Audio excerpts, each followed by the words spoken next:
ए नानी offer offer offer चितवनमा new birds outlet खुल्न आँटेको छ अफर ओ माइला गड जानु परिहाल्यो नि हजुरलाई थाहा छ कि छैन केही नयाँ अपडेट अलिअलि चाहिँ थाहा छ तर धेरै चाहिँ थाहा छैन लु भन्छु नि त ओहो म हजुरलाई मात्रै होइन म सबैजनालाई सुनाउँछु है त म पनि सुनाउँछु नि ए अलिअलि हजुरलाई पनि थाहा छ थाहा छ नि त ओ लु लु अलिअलि लु थाहा लु भएको मैले सुनाउने अलिअलि थाहा भएको हजुरले सुनाउने ल मिलेर सुनाउँ नि त डन है डन चितवनमा रहनुहुने सबै मामु बाबाहरू अब तयार रहनुहोस् बर्ड फिस्टको रमाइलोको लागि जुन चाहिँ न्यू बर्ड्सको नयाँ आउटलेट न्यू बर्ड चितवनको ग्रान्ड ओपनिङको अवसरमा मम बर्ड्स र न्यू बर्ड्सले हजुरहरूको लागि ल्याउँदैछ छिट्टै मङ्सिर 27 गते शनिबार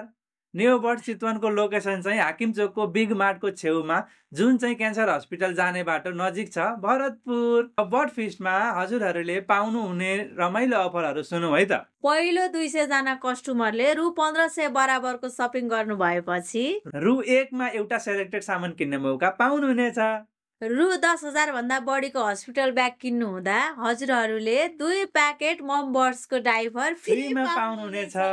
रु 10,000 भन्दा बढीको सपिङ गर्नु भएपछि हजुरहरूले व्हील अफ फर्च्युन स्पिन गर्ने मौका पाउनुहुनेछ जुनमा अमेजिङ गिफ्ट र भाउचर जित्ने मौका पनि छ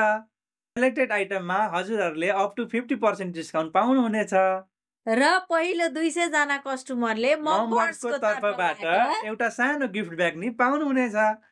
यो सबै अफर र रमाइलो मिस आउट नगर्नको लागि हजुरहरूले न्यू बर्ड चितवनको ग्रान्ड ओपनिङमा पक्कै पनि भिजिट गर्नु होला है त यही आउने मङ्सिर 27 गते शनिबार